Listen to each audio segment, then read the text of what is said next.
কেমন আছেন সবাই? আশা করি ভালো আছেন সবাই।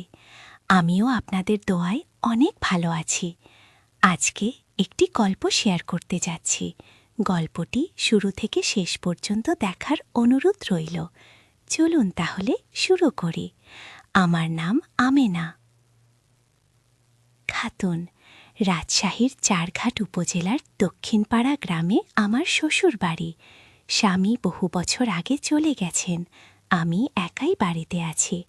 তবে একা বললে ভুল হবে, কারণ আমার ভাইয়ের ছেলে মোশাররফ এখন আমার কাছে থাকে। ওর বাবা ঢাকায় চাকরি করে। ওর পড়াশোনার সুবিধার জন্য আমাকে দায়িত্ব দিয়েছে। আমি সব করি, খাইয়ে দিই, গোছাই, পড়াশোনায় সাহায্য করি। বাইরের লোকজন ভাবে আমি কেবল একজন দায়িত্বশীল ফুপু, কিন্তু আমার ভেতরের জগৎ অন্য রকম।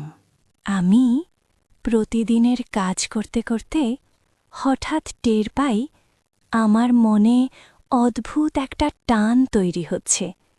আমি বলি না কাউকে, তবে অনুভব করি প্রতিটি মুহূর্তে। ভোরে যখন আজান হয়, আমি উঠি, রান্নাঘরে যাই, ভাত বসাই, তখন দরজার ফাঁক দিয়ে দেখি মোশাররফ আধো ঘুমে তাকিয়ে আছে। চোখে কেমন অচেনা দৃষ্টি। আমি ভান করি কিছু বুঝিনি, অথচ ভেতরে শিরশির অনুভব করি। দুপুরে খেতে বসালে হাতের আঙুল ছুঁয়ে যায়। আমি স্বাভাবিক থাকার চেষ্টা করি, অথচ বুকের ভেতর ধক ধক শব্দ শুনতে পাই। বিকেলে উঠোনে বসে শাক বাছতে বাছতে দেখি ও পাশে বই হাতে বসে আছে। আমার দিকে তাকিয়ে থাকে। আমি চোখ সরিয়ে নিই, কিন্তু মনে মনে চাপা উত্তেজনা বাড়তে থাকে। রাতে চারপাশে নিস্তব্ধতা নামে, কেবল ঝিনঝি পোকার ডাক শোনা যায়। বাতাসে গাছের পাতার মৃদু শব্দ হয়। আমি বিছানায় শুয়ে থাকি, অথচ ঘুম আসে না। মনে হয় পাশের ঘর থেকে শ্বাস প্রশ্বাসের শব্দ ভেসে আসছে। সেই শব্দে বুকের ভেতর কেমন যেন ঢেউ ওঠে। আমি প্রশ্ন করি নিজের কাছে, এ কি হচ্ছে? কেন আমি এত অস্থির হচ্ছি? বয়স তো অনেক পার হয়ে গেছে। আমি তো ওর অভিভাবক, অথচ কেন এমন মনে হয়? কেন বারবার টান অনুভব করি? হয়তো এটা পাপ, হয়তো এটা কেবলই কল্পনা। তবুও এই অনুভূতি আমি থামাতে পারি না। আমি কাউকে বলতেও পারি না, কারণ বললে সমাজ দোষ দেবে, লোকজন কুচ্ছা রটাবে। অথচ ভেতরে ভেতরে আমি জানি এ শুধু আমার কল্পনা নয়। ওর চোখেও মাঝে মাঝে আমি একই রকম সংকেত দেখি। হয়তো আমি ভুল বুঝি, তবুও মনে হয় ও কিছু লুকায়। এ গোপন খেলা কেউ টের পায় না। চারপাশের মানুষ ভাবে আমরা কেবল ফুফু আর ভাতিজা, কিন্তু আমাদের ভেতরে এক অদৃশ্য স্রোত বয়ে চলেছে, যার নাম হয়তো সম্পর্ক নয়, যার ব্যাখ্যা সমাজ দেবে না। অথচ ভেতরে এক অদৃশ্য অগ্নি জ্বলতে থাকে।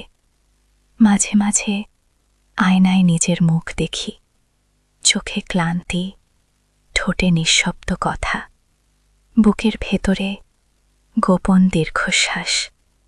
আমি ভাবি পালিয়ে যাই, দূরে সরে যাই, কিন্তু পারি না, কারণ মোশাররফ ছাড়া আমার এই নিঃসঙ্গ জীবনে কেউ নেই। আমি চাই কিংবা না চাই, ওর সঙ্গেই আমার প্রতিদিনের জীবন জড়িয়ে গেছে। আমি জানি না এই পথ কোথায় যাবে, তবে আমি জানি প্রতিটি সকাল, প্রতিটি দুপুর, প্রতিটি সন্ধ্যা, প্রতিটি রাত আমাকে এই গোপন টান মনে করিয়ে দেয়। আমি একা বসে থেকে হঠাৎ শিহরিত হই। জানালার পাশে দাঁড়িয়ে হাওয়ায় চুল উড়াই। মনে হয় কেউ আমার দিকে তাকিয়ে আছে। আমি ঘুরে দেখি, সত্যিই মোশাররফ তাকিয়ে আছে। আমি কিছু বলি না, সেও চুপ থাকে। কিন্তু সেই নীরবতার ভেতর হাজার কথা লুকানো থাকে। এমন নীরবতাই আমার প্রতিদিনের সঙ্গী, এমন নীরবতাই আমাকে দগ্ধ করে। তবু আমি থামিতে পারি না। আমি কেবল ভেসে যাই এই অজানা আবেশের ভেতরে। আমি জানি প্রতিটি অনুভূতির পেছনে লুকিয়ে থাকে ভয়, আবার টানও। আমি রাতে জানালার পাশে দাঁড়িয়ে থাকি। চাঁদের আলোয় চারপাশ সাদা হয়ে যায়। দূরে কুকুর ডাকতে থাকে, বাতাসে গাছের ডাল নড়ে। হঠাৎ মনে হয় মোশাররফও হয়তো একই আকাশের দিকে তাকিয়ে আছে। আমি নিজের মনে হাসি, অথচ সেই হাসি কেউ দেখে না। একদিন দুপুরে আমি ওকে খেতে দিচ্ছিলাম। ভাত তুলতে গিয়ে হাত কাঁপল। ও অবাক হয়ে তাকাল। আমি বললাম, গরম লাগছে। কিন্তু আসলে গরম নয়, ভেতরের অস্থিরতা। আমি জানতাম আমার চোখ অনেক কিছু ফাঁস করে দিচ্ছে। আমি চোখ নামিয়ে নিলাম। রাতে শোবার আগে আমি আল্লাহকে ডাকি, ক্ষমা চাই।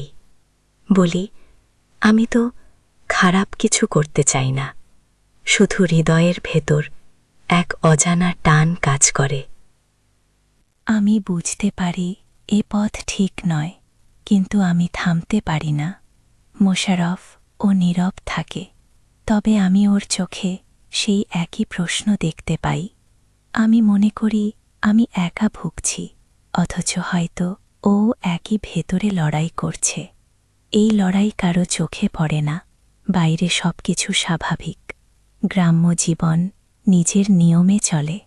বাজার বসে, লোকজন কাজ করে, মাঠে ধান কাটে, সন্ধ্যায় সবাই গল্প করে। কিন্তু আমাদের ঘরের ভেতরে এক গোপন আবহ তৈরি হয়। আমি কখনো ভাবি লোকজন বুঝতে পারবে, আবার ভাবি কেউ কিছু বুঝবে না, কারণ আমরা মুখে কিছু বলি না, শুধু নীরবতা দিয়ে সব কিছু চলতে থাকে। একদিন আমি উঠোনে কাপড় শুকাচ্ছিলাম। হাওয়ায় আঁচল উড়ে যাচ্ছিল। আমি ঠিক করতে গিয়ে দেখি ও দাঁড়িয়ে আছে, চুপচাপ তাকিয়ে আছে। আমি কিছু বললাম না, তবে ভেতরে অদ্ভুত কাঁপন অনুভব করলাম। এমন মুহূর্তে মনে হয় সময় থেমে গেছে। আমি বুঝতে পারি আমাদের নীরবতা আসলে সবচেয়ে জোরালো ভাষা। আমি রাতে শুয়ে ভাবি, যদি এ অনুভূতি প্রকাশ করি তাহলে কি হবে? সমাজ আমাকে দোষ দেবে, পরিবার মুখ ফিরিয়ে নেবে। অথচ হৃদয়কে বোঝানো যায় না। আমি চুপ করে যাই, কিন্তু টের পাই আগুন আরও জ্বলে উঠছে।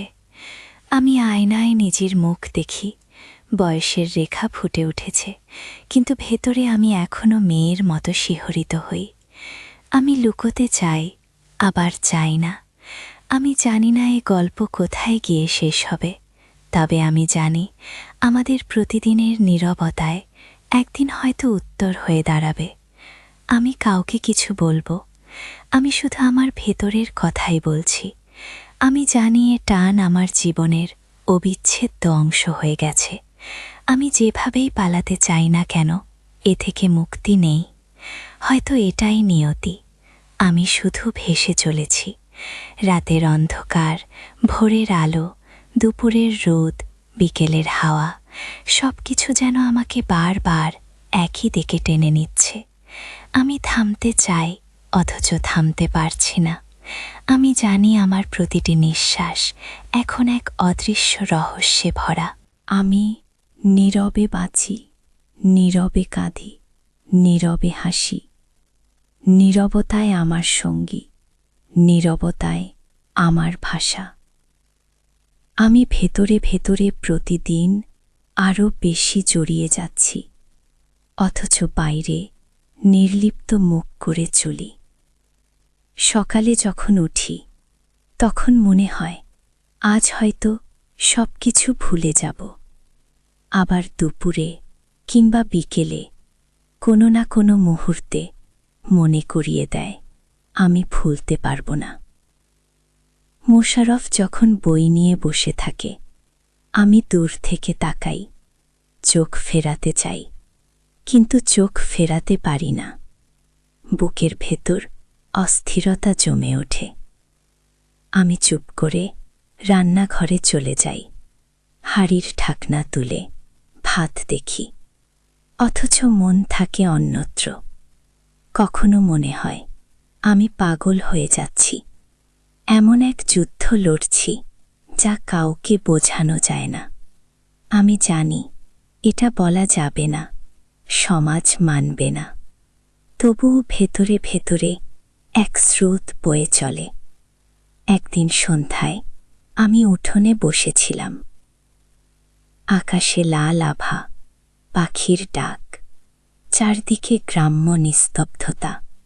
হঠাৎ মনে হলো কেউ আমাকে পেছন থেকে দেখছে। ঘুরে তাকিয়ে দেখি ও দাঁড়িয়ে, চোখে এক অদ্ভুত নীরবতা।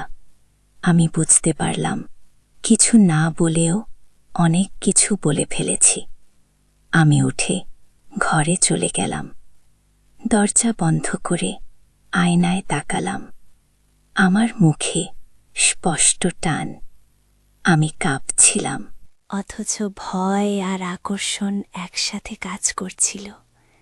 আমি জানি আমার এই অনুভূতি লুকাতে হবে, আবার জানি আমি পারব না। রাতে শুয়ে থাকি আর শুনি বাইরে বাতাস বইছে।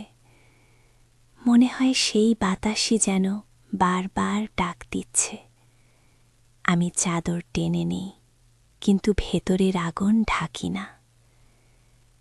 সকালবেলা নামাজ পড়ে আল্লাহকে বলি আমাকে ক্ষমা করুন, কিন্তু মনের ভেতর আবারও সেই মুখ ভেসে ওঠে। আমি হাসতে চাই, কাঁদতে চাই, আবার নীরব থাকি। এই নীরবতা আমার প্রতিদিনের সঙ্গী হয়ে গেছে। আমি বুঝি না কিভাবে এই খেলা চলছে। আমি জানি এটা খেলা নয়, এটা সত্যি। আমি জানি এর কোনো ভবিষ্যৎ নেই, তবুও আমি থামতে চাই না, কারণ এই টান আমাকে বাঁচিয়ে রাখে। আমি যখন ভাত বেড়ে দেই, তখন মনে হয় হাত ছুঁয়ে যাবে, ছুঁয়ে না গেলেও মনে হয় গেছে। আমি চমকে উঠি, আবার শান্ত হই। আমি জানি এসব শুধু আমার কল্পনা নয়, ওর চোখেও একই জ্যোতি জ্বলতে দেখি। আমি ভয় পাই, আবার সাহস পাই। এক অদ্ভুত দ্বন্দ্ব প্রতিদিন আমাকে গ্রাস করে। গ্রামে সবকিছু স্বাভাবিকভাবে চলছে, কারো চোখে কিছু ধরা পড়ে না, অথচ আমাদের ভেতরে আগুন জ্বলছে। আমি বুঝতে পারি আগুন ঢেকে রাখা যায় না, শুধু দেরি হয়। আমি ভাবি একদিন হয়তো সব ফাঁস হয়ে যাবে। তখন কি হবে আমি জানি না, কিন্তু তবু আমি পিছু হটি না। আমি মনে করি এ শুধু আমার নিয়তি নয়, এটা হয়তো আমাদের দুজনের নিয়তি। আমি নীরবতার ভেতরে ডুবে যাই। দিনের আলো ফুরিয়ে গেলে রাত আরও ভয়ঙ্কর হয়ে ওঠে। আমি জানি প্রতিটি অন্ধকার আসলে আমাদের গোপন গল্পের সাক্ষী হয়ে থাকে। আমি সেই অন্ধকারকে ভয় পাই না, বরং মনে হয় ওর ভেতরেই আশ্রয় খুঁজে পাই। আমি ঘুমাতে চাই না, আবার ঘুম এড়াতেও চাই না। প্রতিটি স্বপ্নে সেই মুখ ফিরে আসে, প্রতিটি জাগরণে সেই চোখ ভেসে ওঠে। আমি জানি আমি আর বদলাতে পারব না। এই পথ যত নিষিদ্ধ হোক, আমার মন ইতিমধ্যেই তার হাতে বন্দী হয়ে গেছে। আমি এখন শুধু সময়ের অপেক্ষায় আছি। হয়তো একদিন সব কিছু ফেটে পড়বে, কিংবা হয়তো কখনো প্রকাশই হবে না, শুধু আমাদের নীরবতায় বেঁচে থাকবে। আমি জানি না কোনটা হবে, তবে আমি জানি আমার প্রতিটি শ্বাস এখন আর আগের মতো নেই। প্রতিটি মুহূর্তে আমি ওর সাথে গোপনে জড়িয়ে আছি। এটাই আমার একমাত্র সত্য। আমি বুঝতে পারি প্রতিদিন আমাদের নীরবতা আরও ভারী হয়ে উঠছে। ভেতরের কথা বাইরে আসছে না, কিন্তু চোখে চোখে সব বলছি। সকালে যখন উঠি তখন কাজের অজুহাতে নিজেকে ব্যস্ত রাখি, কিন্তু প্রতিবার ওকে দেখলেই বুকের ভেতর ঝড় ওঠে। আমি জানি এই ঝড় থামবে না। আমি ঘর গোছাই, রান্না করি, বাইরে লোকজন আসা যাওয়ার শব্দ শুনি, অথচ মনের ভেতর চলতে থাকে অন্য রকম গল্প। আমি বারবার নিজেকে সামলাই, বারবার বলি এসব ভাবা যাবে না, কিন্তু প্রতিদিনই আবার একই টান অনুভব করি। বিকেলে উঠোনে পিঁড়ি পেতে বসে সবজি কাটছিলাম, হঠাৎ ছুরি কেটে গেল হাতে, রক্ত বেরোল। মোশারফ দৌড়ে এলো, আমার হাত ধরে বলল, সাবধানে থাকতে হবে। ওর হাতের স্পর্শে আমার বুক ধক ধক করছিল। আমি বললাম, কিছু হয়নি, কিন্তু ভেতরে যেন আগুন ছড়িয়ে পড়ল। রাতে শোবার সময় বারবার সেই মুহূর্ত মনে পড়ল। আমি জানতাম ওর হাতের ছোঁয়া আমাকে অস্থির করে তুলেছে। আমি চোখ বন্ধ করলেও ঘুম আসছিল না। জানালার বাইরে চাঁদ উঠেছিল, সেই আলো ঘরে ঢুকে পড়েছিল। মনে হচ্ছিল চাঁদও আমাদের গোপন কথা জানে। আমি চাদর টেনে নিই, কিন্তু আলো আটকানো যায় না, ঠিক যেমন এই অনুভূতিও আটকানো যাচ্ছে না। আমি ভাবি এভাবে কতদিন চলবে।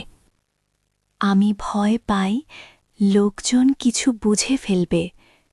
গ্রামে মানুষ তুচ্ছ ব্যাপারেও গসিপ করে, অথচ এত বড় বিষয় তারা জানলে আমাকে শেষ করে দেবে, আমার সংসার ভেঙে পড়বে। কিন্তু তারপরও মনে হয় যদি এটা পাপ হয় তবে কেন হৃদয় এত জোরে টানে? আমি অনেকবার চেষ্টা করেছি আলাদা থাকতে, চোখ এড়িয়ে যেতে, কিন্তু যত এড়িয়ে যাই টান তত বাড়ে। আমি খুঁজে পাই না কোনো মুক্তি। মনে হয় আমি ফাঁদে আটকে গেছি, তবে এই ফাঁদ থেকে বের হতে চাই না। আমি ভেতরে ভেতরে ওকে কাছে টেনে নিতে চাই, অথচ মুখে কিছু বলি না। আমি জানি ও কিছু বলতে পারছে না, তবে ওর দৃষ্টি প্রতিদিন আমাকে আরও বেশি করে কাঁপিয়ে তোলে। একদিন দুপুরে আমি কাপড় শুকাতে দড়িতে তুলছিলাম। হাওয়া এত জোরে বইছিল যে আমার আঁচল উড়ে যাচ্ছিল। ও দাঁড়িয়ে তাকিয়েছিল। আমি ভান করলাম দেখিনি, কিন্তু ভেতরে এক অদ্ভুত আনন্দ হচ্ছিল। আমি জানতাম আমি অজান্তেই সব বুঝিয়ে দিচ্ছি, তবুও থামতে পারছিলাম না। আমি বারবার মনে করি সমাজের চোখ এড়ানো অসম্ভব, কিন্তু প্রতিদিন আমি আবারও একই খেলায় জড়িয়ে পড়ি। এই খেলা কারো চোখে ধরা পড়ে না, তবে আমার ভেতরে দাউ দাউ করে আগুন জ্বলে ওঠে। আমি বারবার নিজেকে স্মরণ করাই, মোশাররফ এখন বয়স্ক। ওর জীবনের পথে নিজের সিদ্ধান্ত নেওয়ার অধিকার আছে। সেই কথাগুলো কেবল তেমনই যুক্তিসঙ্গত শব্দ, কিন্তু হৃদয় তাদের মানে না। আমি সকালবেলা উঠে রান্নাঘর সামলে দেখি ওর ছায়া উঠোনে, কেবল ছায়াই পুরনো স্মৃতির মতো আমার দিকে তাকায়। আমি ভান করি ব্যস্ত আছি, অথচ ভেতরে অচেনা শব্দ বেজে ওঠে, যেন কোনো সঙ্গীত বারবার ধীরে ধীরে কানে বাজে। ও যখন আমার কাছাকাছি আসে বই নিয়ে, আমি দুর্বলার মতো কাঁপি। আমি জানি এসব কথার ভুল ব্যাখ্যা হতে পারে, তাই মুখে বারবার বলি, ইহা কেবল দায়িত্ব, ইহা কেবল যত্ন। কিন্তু অন্তরে অন্য গল্প করে। বিকেলের সেই ম্লান আলোয় আমরা দুজনে একসাথে চা খেয়ে বসি। ওর কথা শুনি, ও হাসে, আমিও হেসে ফেলি। কিন্তু হাসির ভেতরেও খাঁজ পড়ে, এক ধরনের অনাকাঙ্ক্ষিত তৃষ্ণা। এই তৃষ্ণা আমাকে তুমড়ে মুচড়ে দেয়। রাতে শুয়ে আমি প্রার্থনা করি, আল্লাহ আমাকে সঠিক পথ দেখান। আমি আমার অন্তর বিব্রত করি। আমি ভাবি, এটা পাপ কিনা। আমি চিন্তা করি, যদি আমি আমার প্রয়োজন গোপন রাখি, ও যদি একদিন চোখ খুলে দেখে, সব জানে, তখন কি হবে? সমাজ কি বলবে? আমি জেনেও থাকি যে সমাজের বিচার কঠোর। গ্রামীণ সমাজ ঝটপট রাধে, কালি গুঞ্জন ছড়ায়। কাজেই আমি নিজেকে বারবার সীমাবদ্ধ রাখি। কিন্তু সীমাবদ্ধ থাকার সাথে কাঁটা বাড়তে থাকে। আমি নিজের মনকে বোঝাই, তুমি তো একজন বিধবা, তবু কেন এমন ভাবে হৃদয় নড়ে? কখনো কখনো মনে হয় স্বপ্ন আর বাস্তব একে অপরকে টেনে টানছে। আমি প্রতিদিন ভোরে উঠে নামাজ পড়ি। এই নামাজ আমাকে কিছুটা সান্ত্বনা দেয়, কিন্তু নামাজ শেষে কখনো ওর চিত্র এসে ধাক্কা দেয়। ওর চুলের গন্ধ মনে পড়ে, ওর মুঠোর শব্দ মনে পড়ে। ভেবে কেঁদে ফেলি। আমি লজ্জায় লুকিয়ে রাখি চোখ। সকালে বাজার থেকে ফিরলে ও বইয়ের পাতা উল্টাতে উল্টাতে আমাকে খুঁজে নেয়। ওর কথা শুনলে মনে হয় মনে কোনো দরজার খটখটানি হচ্ছে। আমি নিজেকে জিজ্ঞেস করি, কোথায় ভুল হয়েছিল? আমি কি কখনো কোনো ভুল করব? আর যদি করি, তবে কিভাবে ক্ষমা চাইব? আমি তাই চুপ থাকি। রাতের অন্ধকারে কখনো নিজেকে ডানায় মুড়িয়ে নিই, যেন ওই নীরবতা আমাকে ঢেকে রাখে। আর কখনো মন চায় জানালার পাশে দাঁড়িয়ে চাঁদের আলোয় ওর প্রতিচ্ছবি দেখব। আমি জানি এভাবে চলতে পারবো না। আমি চাই না ওর ভবিষ্যৎ নষ্ট হোক। তাই নিজের মধ্যে একরকম কঠিন নিয়মবদ্ধতা বসাই। যখনই অনুভব করি সীমা লঙ্ঘন হতে চলেছে, আমি নিজেকে সরিয়ে নিই, কাজ করি, খুঁটিনাটি কাজে মগ্ন থাকি। কিন্তু প্রতিবারই না, প্রতিবারই কোনো না কোনো স্মৃতি আমাকে আবার টেনে আনে। মাঝে মাঝে মনে হয় আমার জীবন বদলে যাচ্ছে। আমি আত্মরক্ষার নামে কত রকম ছদ্মবেশ পরিধান করি। কখনো বকবক করে নিজেকেই ব্যস্ত রাখি, কখনো কাঁদতে কাঁদতেই রান্না করি, কখনো গান শুনি যাতে মন নীরব হয়। এসব কৌশল কিছুটা কাজ করে, কিন্তু ভেতরের আগুন ক্রমে বেড়ে যায়। আমি ভাবি, যদি আমি দূরে সরে যাই, ওর জন্য ভালো হবে কিনা। আমি জানি ওর পড়াশোনার ভার আমি থেকে দূরে থাকলেও কেউ নেবে, তবু আমার হৃদয় একাকিত্বে ভেঙে পড়ে। আমি নিজেকেই ভোঁতা করার চেষ্টা করি, বলি, আমেনা দেখ, বাইরে মানুষ আছে, তাদের সেবা করো না। নাতি নয়, প্রতিবেশীর অসুস্থ বয়স্ক দাদা আছেন, তাদের সাহায্যে মন লাগাও। তবু রাতে যখন ঘুম ভেঙে যায়, ওর স্মৃতি ফিরে আসে। কেবল স্মৃতি নয়, ওর উপস্থিতির অনুভূতিই আমার ভেতর ছড়িয়ে পড়ে। আমি কখনো চাই না কথা বলেন, কারণ কথায় সব যায় বলে মনে হয়। কথায় ভুল ব্যাখ্যা হতে পারে, তাই আমি নীরব থেকে যাই, আর নীরবতাই আমার ভরসা।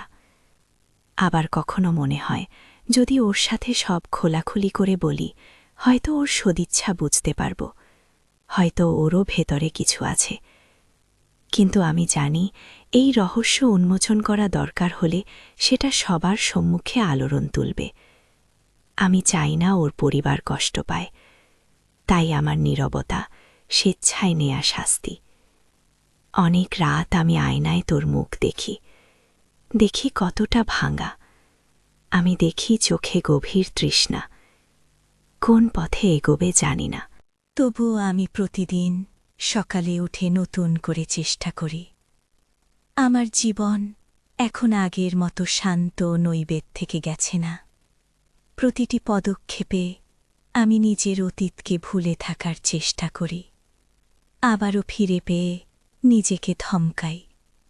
আমি জানি এই লড়াইয়ে কোনো সুরাহা নেই, তবুও প্রতিদিন সকালে সূর্য উঠলেই আমি নতুন সাহস নিয়ে কাজ শুরু করি।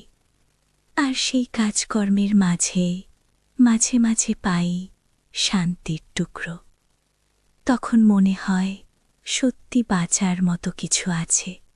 আর কিছুক্ষণের জন্যে এই টানটা অচেনা আভাস হয়ে যায়। তারপরেই আবার সন্ধ্যার নীরবতায় সব ফিরে আসে। আমি নীরবভাবে বাঁচি, নীরবভাবেই অপেক্ষা করি। কি হবে জানি না, শুধু জানি প্রতিটি নিঃশ্বাস এখন আগের মতো নয়।